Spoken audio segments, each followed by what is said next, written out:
Hey, Dr. Michael Bowman here, dual board certified otolaryngologist and facial plastic surgeon, here with your 5-minute breakdown. This is where we take about 5 minutes to answer some of the common questions about topics that come up frequently in my practice. Today's topic, chronic cough.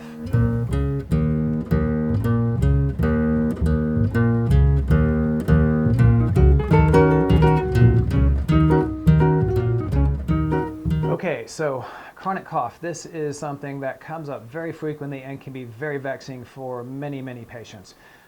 Sometimes people have been dealing with this problem for weeks. I have met people dealing with it for over a decade. It can be very challenging, and people may have seen many doctors and tried many different treatments to try and get this better, and it just doesn't seem to want to go away. So we're going to go over the things that most doctors and treatment practitioners are familiar with, as well as a part that is often overlooked and I think is very important in terms of successfully treating this problem. So first of all, kind of the main medical issues that often surround this. So first is allergy and sinusitis, which is why as an ENT I'm frequently brought into the field. So if someone has bad allergies or say sinusitis, they might have some allergic drainage, or maybe it's a purulence kind of coming down the back of the throat from a bad sinusitis. If it drips on the voice box, it can cause cough and throat clearing. That of course needs to be identified and treated appropriately, and it will often help the cough get better.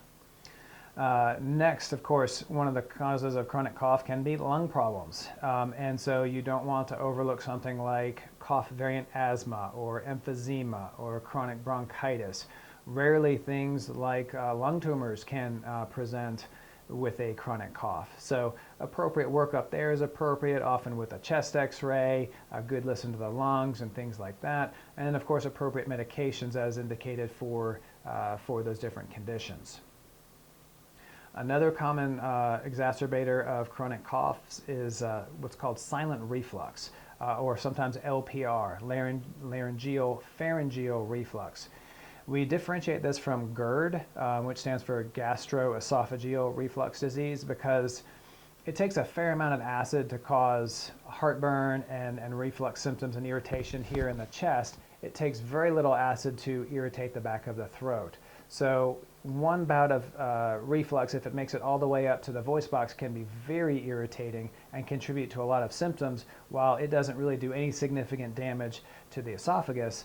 So the GI doctors might not consider 1 or 2 episodes of reflux significant, but to an ENT doctor that can indeed be very significant if it reaches all the way up to the throat. Oftentimes people are not even aware of this because it frequently happens at nighttime. So sometimes acid blockers and appropriate medications there can be quite helpful.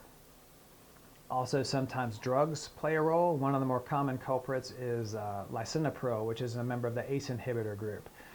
Because of the way that medication works, it sometimes can promote a chronic tickle in the throat, which leads to lots of cough. It's very frustrating, but generally the good news is that cough gets very much better as soon as that medicine stopped. But it's very easy to overlook that. So ask your doctor if your drug medications may be influencing your cough. And finally, sometimes intrinsic issues with the voice box, say nerve irritability or something like that, can play a role. And again, that's another area where where ENTs come in to sort of evaluate that aspect of things. But one of the more important things that I want to talk about today and spend a minute on is the cough cycle.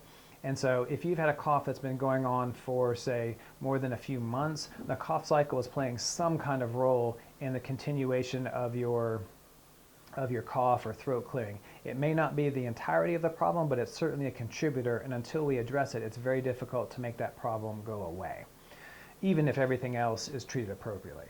So what do I mean? When we have a cough or a throat clear, the noise that you hear is the vocal cords coming together. And the vocal cords coming together like that causes a little bit of trauma, and it makes the voice box get a little bit irritated. And the irritated voice box makes some extra mucus to protect itself, which makes you clear your throat, which makes it more irritated, which makes more mucus, and round you go. And so that cycle just keeps going and going. And I have seen patients clear their throat 40 or 50 times, even in a relatively brief clinic visit. And they're doing that all day long with hundreds or thousands of throat clears or coughs over the course of their day. Even if someone without any issues were to follow them around and start coughing and throat clearing as frequently as that patient is, after a brief while, that you would be stuck doing the same thing as the other patient just by virtue of how irritated your voice box would be. So what do we do about this? You want to think about swallowing your cough or swallowing your throat clear. Best thing to do is try to keep yourself hydrated, so have a little bit of water or liquid handy. But when you feel that tickle come at the back of your throat, before you can cough or clear your throat, you're going to take a little sip of water, drop your chin, and give a good hard swallow. That's going to clear off the mucus back there, and you may need to repeat it to get all the mucus off, but you're going to push away that need to clear your throat or to cough for just a few minutes. And you just try to keep doing that over and over as best you can. So you won't be able to stop clearing your throat and coughing entirely, but instead of doing it 100 times a day, maybe you get down to 50 times a day. And that's a lot less irritating for your voice box. And it allows those other treatments to help further reduce the irritation of the voice box and really help accelerate your progress. Other thing to keep in mind is that if you've had a cough for months and months or even a decade or more, like some of my patients have, this is going to take a while to get better. There's not an on-off switch. It will not go away overnight. This is a marathon and not a sprint. It's probably going to take someone with a truly chronic cough at least 6 to 12 months to finish up the process and get to where they're no longer coughing and hacking or clearing their throat all the time.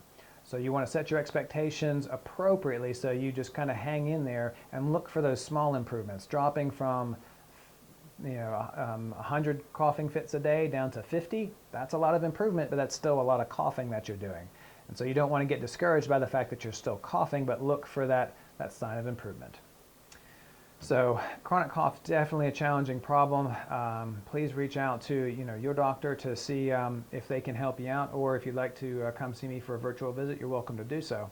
That is it for a 5-minute breakdown today. Thanks for your interest.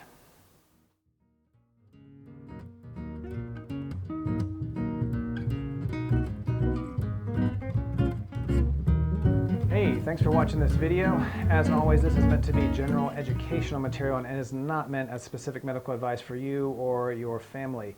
If you have any concerns, please reach out to your doctor for appropriate medical advice. If you have any questions, please leave them down below and I'll answer them if at all possible. And if you're interested in making an appointment, please look down below for more information on how to do so. Thanks for watching.